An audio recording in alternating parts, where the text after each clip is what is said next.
Alors, le lead dexing, ça sonne bien, hein, ça sonne moderne, efficace, mais qu'est-ce qui se cache vraiment derrière ce jargon marketing?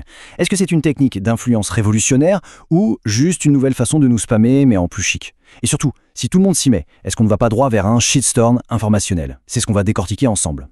Voilà le plan de vol. D'abord, on va se demander si c'est vraiment nouveau.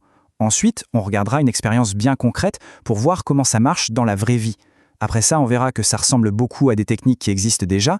On fera un arrêt obligatoire sur la question éthique, c'est crucial, et on finira par prendre un peu de hauteur sur ce que ça nous dit de la bataille pour notre attention. Allez, on attaque tout de suite. Première partie, est-ce qu'on a affaire à une vraie nouvelle méthode?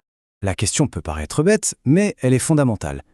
Ce fameux lead dexing, c'est une vraie innovation qui va tout changer ou c'est juste un joli mot pour habiller des pratiques qu'on connaît déjà par cœur? Vous allez voir, la réponse est nuancée. Bon, la définition officielle, c'est ça.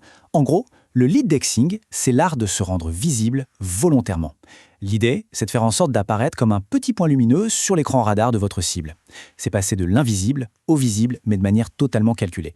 Ok, la théorie, c'est bien beau, mais en vrai, ça donne quoi? Passons à la deuxième section. On va analyser une expérience qui a été menée pour tester le concept sur le terrain. Et ce qui est vraiment intéressant ici, c'est le côté quasi scientifique de la chose. Rien n'est laissé au hasard.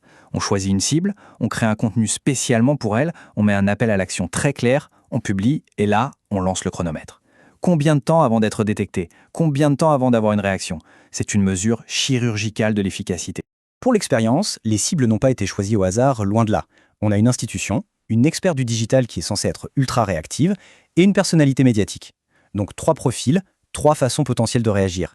Les hypothèses sont posées, le test peut commencer. Et ça nous amène directement à la troisième partie. Et c'est là que tout s'éclaire.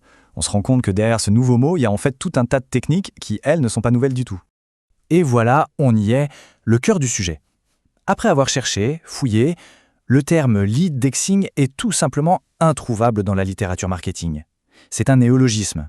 Par contre, ce qu'il décrit, ça c'est bien réel et ça a même déjà plusieurs noms. Et attention, ce ne sont pas des petits gadgets. Le trigger marketing, c'est l'art de frapper pile au bon moment. L'ego biting, c'est un peu plus subtil. On flatte l'ego d'une personne influente pour qu'elle nous relaie. Le mention monitoring, c'est simple. Dès que quelqu'un parle de vous, c'est une opportunité. Bref, ce sont des stratégies au cœur du marketing digital moderne. Et ce n'est pas juste une impression. Regardez ce graphique, il est sans appel. D'un côté, on a l'email de masse, le bon vieil arrosage large. De l'autre, le trigger marketing, le tir de précision. Le résultat, un taux d'engagement presque 500% supérieur. C'est énorme, on comprend tout de suite pourquoi ces techniques sont si populaires. Pour bien comprendre la mécanique, il y a 2 concepts importants. La trouvabilité, c'est facile, quelqu'un vous cherche, il vous trouve. Mais la discouvrabilité, c'est autre chose. C'est quand des gens qui ne vous cherchaient pas du tout tombent sur vous. Eh bien, le lead indexing, c'est l'art de devenir tellement trouvable qu'on finit par être découvert. Et c'est là qu'on arrive au point sensible, au cœur du débat. 4e section, où est-ce qu'on trace la ligne entre une influence intelligente et une manipulation pure et simple? La frontière est tellement floue que même les géants du web s'y mettent.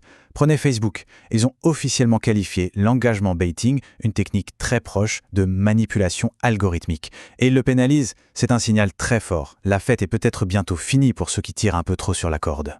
Ce qui nous ramène à notre toute première question. Est-ce que le shitstorm nous pend au nez?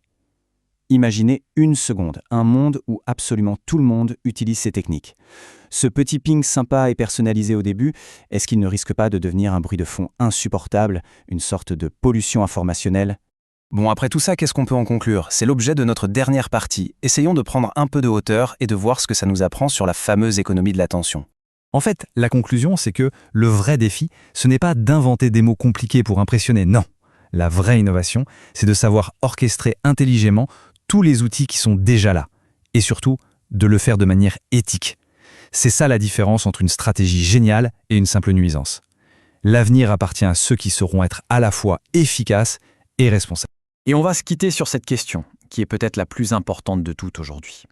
Dans ce monde où on est bombardé d'informations, comment on fait pour capter l'attention, qui est devenue si rare, sans pour autant polluer l'espace mental des autres? La réponse définira sans doute la communication de demain.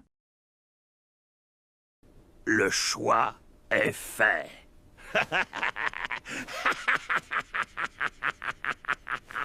Arise, ye prisoners of starvation.